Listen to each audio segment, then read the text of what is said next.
Aleluia.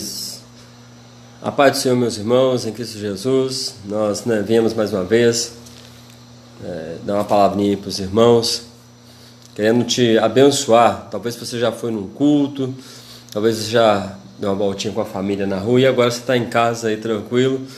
Nós estamos aqui em nome de Jesus pedindo, é claro, a sua permissão para nós trazermos uma palavra de bênção para a sua vida. Nosso intuito aqui é abençoar a sua vida, porque às vezes nós estamos muito alegres na rua, muito felizes quando existem pessoas à nossa volta, mas na realidade quando nós chegamos em casa pode acontecer de sentirmos aquele vazio. Então eu queria que você, se você puder, é claro, e nos abençoasse com a tua presença. Eu sempre digo, Deus nos usa ministrando a palavra e te usa ouvindo a palavra, porque a fé ela vem pelo ouvir, e ouvir pela palavra de Deus. Então é a palavra de Deus que nos liberta.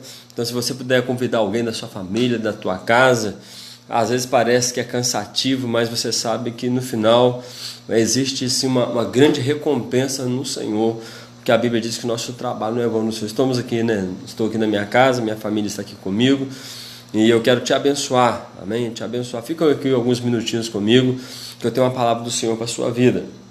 E eu quero ler com os irmãos, se você quiser acompanhar em casa, é no livro do profeta Isaías. Nós estamos aqui com duas Bíblias, eu vou ler duas leituras, mas primeiro nós vamos estar no livro do profeta Isaías, o capítulo 9, que fala sobre o advento e o poder do Messias, o Messias, Jesus Cristo de Nazaré. Diz assim a palavra de Deus: mas a terra que foi angustiada não será entenebrecida. Ele a envelheceu nos primeiros tempos, a terra de Zebulon e a terra de Naphtali. Nos últimos a enobreceu junto ao caminho do mar, além do Jordão, a Galiléia do Gentil. O povo que andava em trevas viu uma grande luz, e sobre os que habitavam na região da sombra da morte resplandeceu a luz. Tu multiplicaste este povo, e a alegria lhe aumentastes. Todos se alegrarão perante ti, como se alegram na ceifa, e como exulto quando se repartem os despojos. Porque tu quebraste o jugo que pesava sobre ele, a vara que lhe feria os ombros, o cetro do seu opressor, como no dia dos medianitas. Porque toda a armadura daqueles que pelejavam com ruído, e as vestes que rolavam no sangue serão queimadas, servirão de pasto ao fogo. Porque o menino nos nasceu, um filho se nos deu, e o principado está sobre os seus ombros, e o seu nome será maravilhoso Conselheiro, Deus forte, Pai da eternidade e Príncipe da paz. E do incremento deste principado e da paz não haverá fim, sob o trono de Davi e no seu reino, para o firmar e o fortificar em juízo e em justiça, desde agora e para sempre. O zelo do Senhor dos Exércitos fará isso. Amém, meu irmão? Nós está aí uma palavra, como eu disse, do profeta Isaías, glória a Deus. Eu estava aqui em casa meditando na palavra, e todo mundo sabe, todo mundo fala, todo mundo ouve falar de Jesus, inclusive aqui no nosso país, um estado é laico, democrático, e todo mundo fala de Jesus. Só que às vezes a gente fala assim, Jesus veio, mas veio para quê? Na realidade, o que Jesus veio fazer? A Bíblia diz que Jesus, ele veio para nos dar o privilégio de desfrutar da presença de Deus novamente.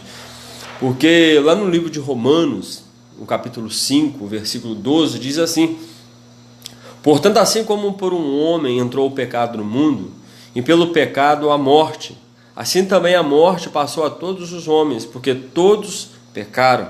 O versículo 19: porque como pela desobediência de um só homem muitos se tornaram pecadores, assim também por meio da obediência de um só, muitos tornarão a ser justos. Sobreveio a lei para que avultasse a ofensa, mas onde abundou o pecado, superabundou a graça, a fim de que, como o pecado reinou pela morte, assim também reinasse a graça pela justiça para a vida eterna, mediante Jesus Cristo, o nosso Salvador. Então, como eu estava dizendo, nós sabemos, a história, é contada até nas escolas, pelo menos era contada nas escolas, sobre o pecado de Adão, a desobediência. Nós sabemos que Deus ele criou todas as coisas para a glória do teu nome, E a Bíblia diz que Deus plantou, né, um jardim no Éden e deu a ordem para que Adão, né, e a sua esposa tomasse conta do Éden, mas também que se resguardasse. Eu sempre digo, né, guardar e reguardar, né, resguardar a si mesmo, é tomar conta de si mesmo. Às vezes nós preocupamos em tomar conta de algum ambiente e não preocupamos com a nossa integridade espiritual, vamos dizer assim. E a Bíblia diz que o homem ouviu a voz do adversário, o adversário, né, o levou a tocar e a comer naquilo que Deus disse para não comer, não tocar. Porque o dia que ele comesse, né, do fruto do conhecimento do bem e do mal, ele tornaria, né, seria semelhante a Deus, conhecedor do bem e do mal, mas a Bíblia diz que a morte ia entrar. E a morte entrou pela desobediência de Adão. Porque não fomos todos nós que comemos do fruto do conhecimento do bem e do mal. Mas Adão, ele estava num lugar específico representando as nações. Então, por um homem entrou o pecado no mundo. Pela desobediência de um só homem, o pecado passou para todo mundo. Por isso, né, que o salmista ele diz, né, que em pecado concebeu minha mãe. Ele está dizendo, né, eu originei, né, eu guardei, estou carregando algo que eu não plantei, mas devido ao pecado de Adão. Então Adão pecou e esse pecado foi passado até a nós. Às vezes, irmãos, nós dizemos assim, eu não vou, né, para a igreja, não vou ser cristão porque é muito sério, as coisas de Deus é muito séria. Mas o pecado também deveria ser tratado como algo muito sério, tem que ser tratado como algo muito sério. Porque a nossa esperança, ela está posta no Senhor. Por isso que eu li no profeta Isaías, o capítulo 9, está dizendo, o povo que andava em trevas. Então, quando Adão pecou, as trevas nos alcançaram. As trevas, nós estávamos sob o domínio das trevas. A Bíblia diz, né, que a potestade do ar, o príncipe da potestade do ar, nós estávamos sob o domínio maligno, sob o domínio das trevas. Então, se Jesus não viesse, nós permaneceríamos hoje ainda nas trevas. Então, está dizendo, o povo que andava em trevas viu uma grande luz. Então, quer dizer, então a esperança, ela raiou, como dizem, né, no fim do túnel. Então, Jesus, ele é a misericórdia de Deus para nós. Jesus, aleluia, é a misericórdia de Deus, aleluias. E a Bíblia diz que Deus, ele se fez homem e habitou na terra para romper com isso, porque as trevas cobriram, né, a terra. Então, quando a Bíblia diz que Deus amou o mundo de tal maneira que ele se doou, ele se entregou para tornar a tomar, né? Ele resgatou nós do império das trevas.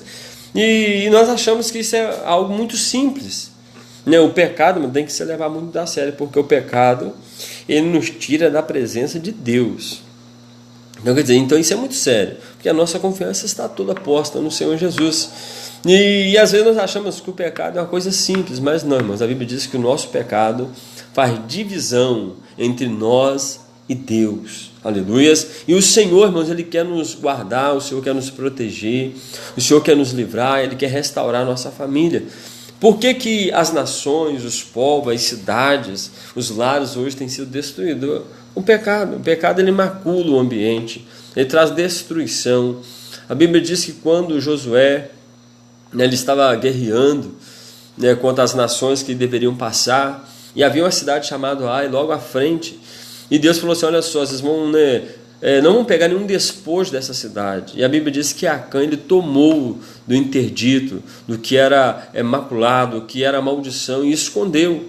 E a Bíblia diz que todo Israel perdeu a guerra devido ao pecado de Acã. Então, né, o pecado, ele macula todos.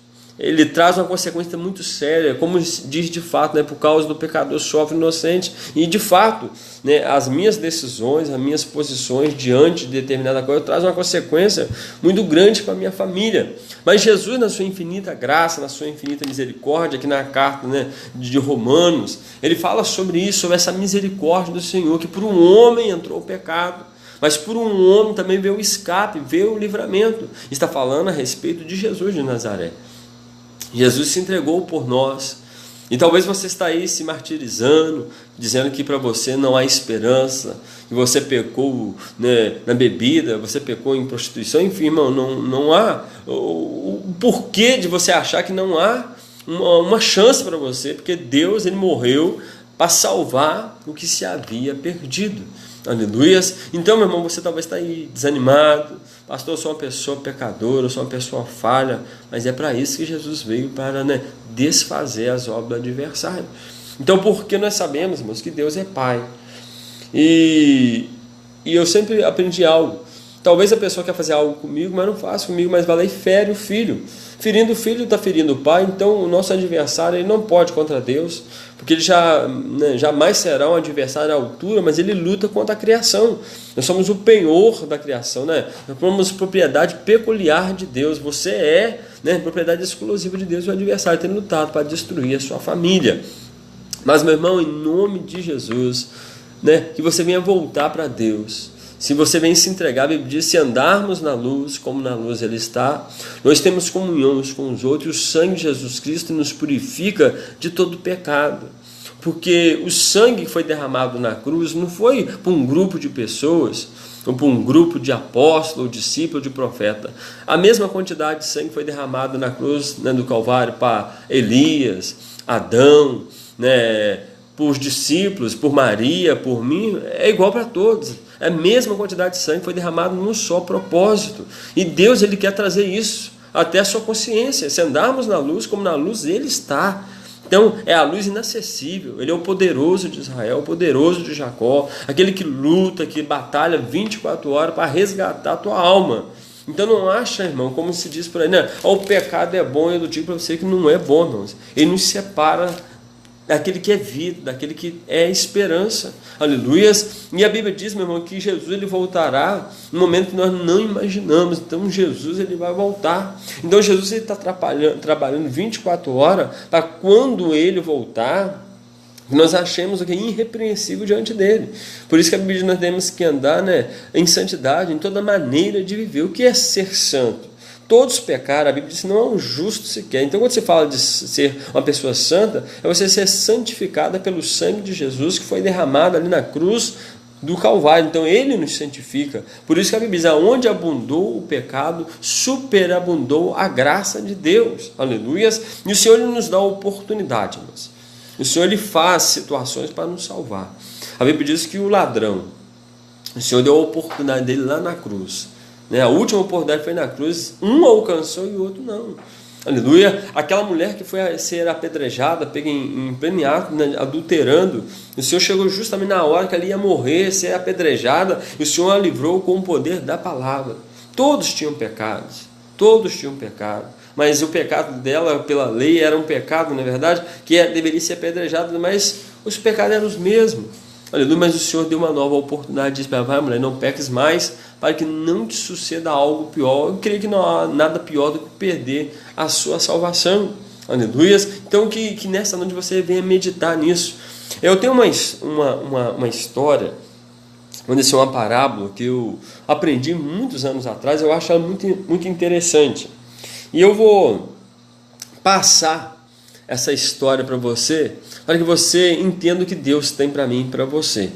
A história é mais ou menos assim, que havia um povoado, e um rei maravilhoso nesse povoado. Imagina aí uma aldeia, um grupo de pessoas grande nessa aldeia. E o que diferenciava nesse rei, na história, é que ele era misericordioso e justo.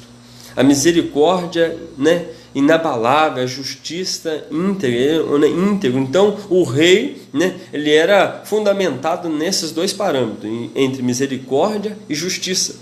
Só que mediante grupos de pessoas, acabou se dividindo em grupos nessa aldeia. Um grupo o amava pela sua misericórdia, e o outro grupo o amava pela sua justiça. E aconteceu algo nessa tribo. Um homem, ele errou, ele pecou, e dentro da lei da tribo, desse grupo, o pecado que ele tinha feito, ele deveria morrer. E eles levaram esse homem até o rei. Rei, este homem caiu, ele errou, e a lei da nossa tribo manda matar. Só que um grupo de pessoas falava assim, rei, o senhor é misericordioso, o senhor vai poupar a vida dele.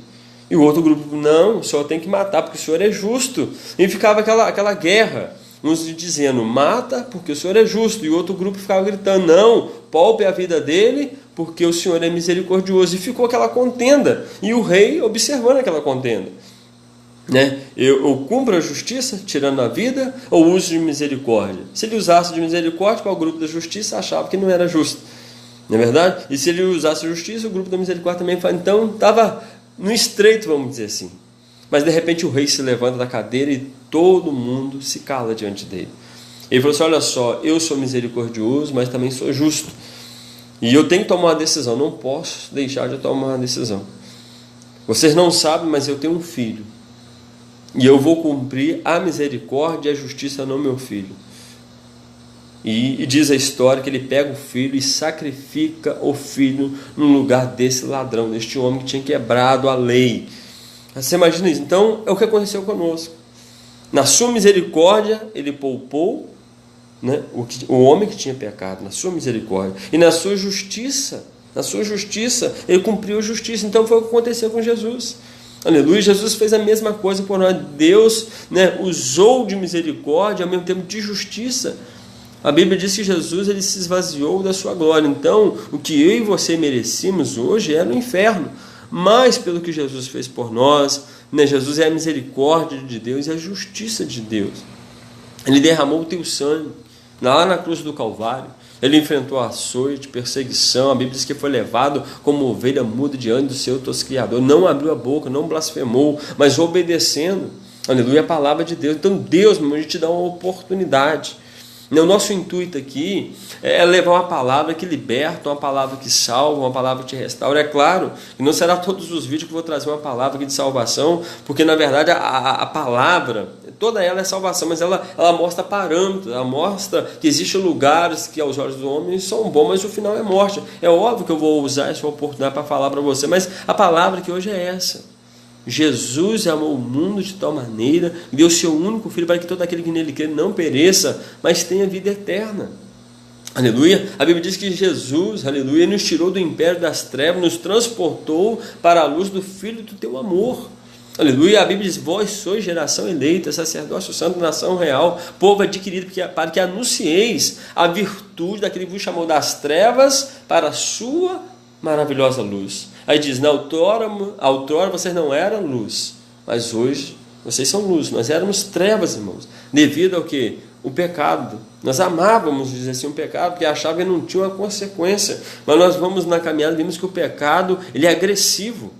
Ele agride, aleluia, ele vai destruindo a nossa vida, o nosso sentimento, o nosso caráter, a nossa família, a sua integridade física, espiritual, intelectual, enfim, ele destrói o homem, ele acaba com o homem. Então Jesus, a Bíblia diz que vindo na plenitude dos tempos, aleluias, cheio de graça, de verdade, de misericórdia, aleluia, se entregou por mim e por você. Aleluia. E o meu intuito é dizer, meu irmão, que há oportunidade, há esperança para você, porque a Bíblia diz: enquanto há vida, há esperança. E Jesus, ele é a vida. Aleluia. Está dizendo que ele é o príncipe da paz, é o Pai da eternidade, ele é o nosso, aleluia, conselheiro.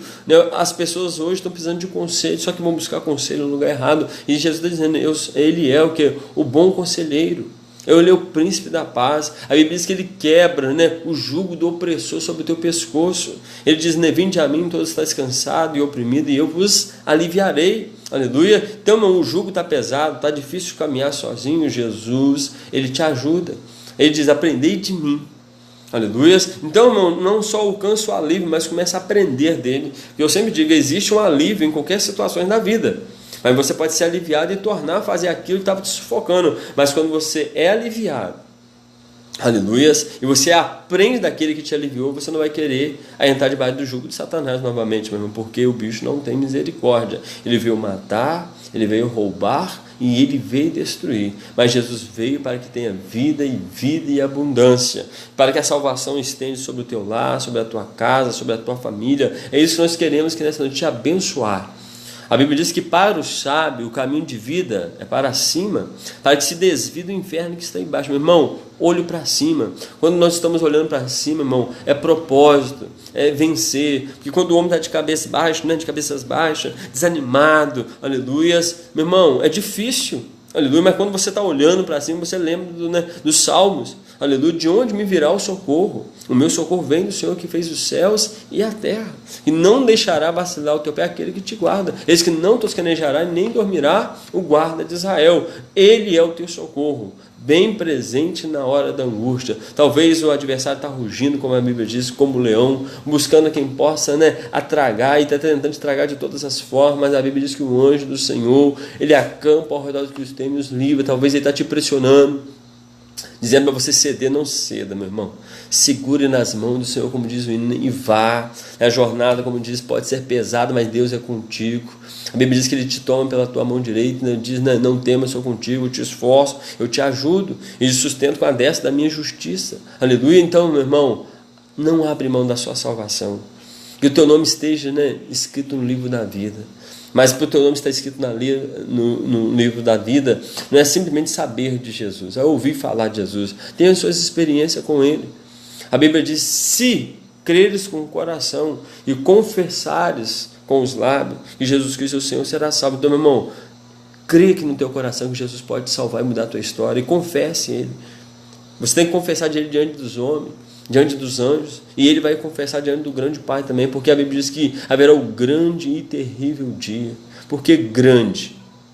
Para aqueles que esperam na glória, na presença, no arrebatamento, mas será terrível para aqueles que morrerem sem a presença do Senhor. Eu quero fazer uma oração por você nessa hora. Eu quero profetizar a vida. E quem é a vida? Jesus Cristo de Nazaré. Jesus, irmãos, ele é tremendo lá em Deuteronômio, ele fala sobre isso. Eu chamo os céus e a terra por testemunho contra ti, que tenho te proposto a vida e a morte, a bênção e a maldição. E te mostro o caminho e te dá escolha. Escolhe, pois, a vida para que viva tu e a tua semente. Então o Senhor te mostra, irmãos, o lugar. Ele te propõe e te mostra o caminho que deve andar. Ele diz, eu sou o caminho, a verdade e a vida. Aleluia. Então Jesus está dizendo que Ele é a vida, Ele é a luz que viria ao mundo, e já veio. Quando eles perguntaram assim, ô João Batista, você é a luz? Ele, não sou a luz, eu vim para que testificasse da luz. Então Jesus é luz. O Salmo 115, aleluia, 119, 105 fala sobre isso. Aleluia, lâmpada para os meus pés, é a tua palavra, luz para os meus caminhos. Então Jesus é luz. Eu quero fazer uma oração por você, quero fazer uma oração para o teu lar, quero fazer uma oração para a tua casa. Não esquecendo de falar para os irmãos, todas as pessoas têm feito pedido de oração aqui, colocado no Menser. Eu tenho orado por você. Nós temos uma campanha no Monte lá em Celina, estamos numa campanha no Monte lá em Celina, nas sextas-feiras, e eu tenho orado por vocês, pelo seu lar, pela tua casa, pelo teu emprego, eu tenho orado por você, porque eu coloquei aqui uma responsabilidade. Você me pediu, disse que ia orar, e estou orando por você, não só lá no monte, mas todas as vezes que eu tenho orado, eu tenho lembrado dessas pessoas, que o Senhor te dê a paz, te dê essa oportunidade. Você não é diferente, irmão, do filho pródigo. Talvez você escolheu a herança numa hora bem errada da sua vida e desperdiçou com tudo, e agora está aí, de fato, no fundo do poço, querendo comer alfarrobas, e nem isso tem mais. Mas lembre que na casa do Pai, Ele está lá esperando por você. Deus jamais esquece de você. Algo interessante, quando alguém fala algo para nós escrevemos na nossa mão, na palma da nossa mão, para nós não esquecermos. É justamente aonde está escrito o nosso nome. Então nós entendemos o quê? Por que Deus tem o nosso nome escrito na palma das tuas mãos? É para não esquecer. Toda vez que Jesus ele olha para as mãos dele, o Todo-Poderoso, ele vê o teu nome escrito na palma das tuas mãos. Então, Deus não jamais esquece de você. Fecha os teus olhos, quero abençoar o teu lar e a tua casa, a tua família. Senhor Deus, nós te louvamos nessa noite. Ó Deus, o Senhor se manifestou, meu Pai. O Senhor esvaziou da sua glória. O Senhor desceu dos céus, meu Pai, se fez homem e foi obediente até a morte de cruz. Talvez esse adversário está dizendo para essa mulher, para este homem, para este jovem, que não há chance, não há esperança. Mas no nome de Jesus de Nazaré eu digo, há esperança em Jesus, há esperança em Jesus. Ele é o que transforma, Ele que liberta, Ele que transforma a vida do homem. Aleluia. Então, meu Pai, risca o nome dessa pessoa do livro da morte e escreva o nome dessa pessoa, meu Pai, no livro da vida, que ela venha compreender que só o Senhor pode salvar. Existem religiões e religiões, mas a que anuncia vida eterna, remissão de pecado, é Jesus Cristo de Nazaré. Ó Pai eterno, nós não estejamos presos às tradições familiares, ó Deus, em credos, em culturas, mas que os nossos olhos estejam postos, fixos no Senhor. Ó Jesus, o mundo nos condena, mas maior é Deus, a Bíblia diz. Maior é Deus que o nosso coração, meu Pai. E eu profetizo que haja uma paz, que haja um renovo, uma regeneração, como a Bíblia diz, o Senhor falando a Nicodemos, aquele que não nascer da água do Espírito, não está apto para entrar no reino dos céus. Que essa pessoa entenda essa palavra nesta noite. Deus, eu abençoo este lar. Eu abençoo, meu Pai, esta família. Eu abençoo esta casa. Que aquilo não estava dando certo, começa a dar certo. Mostra, meu Pai, mais uma vez, que as tuas mãos estão estendidas sobre este lar, sobre esta casa, e eu determino no nome poderoso de Jesus, a tua bênção, a tua graça e a tua misericórdia, em nome de Jesus. Meu irmão, muito obrigado pela atenção, que o Senhor Jesus te abençoe. Se você quiser compartilhar esse vídeo com alguém para abençoar algum lar, alguma casa, algum amigo, meu irmão, faça alguma coisa para teu amigo. Faça alguma coisa para alguém que você ama. Talvez você está entristecido com alguém. Eu acho que é um momento de você restaurar, né? Criar um vínculo novamente através de uma mensagem como essa. Que Deus te abençoe. Fique na paz e na graça.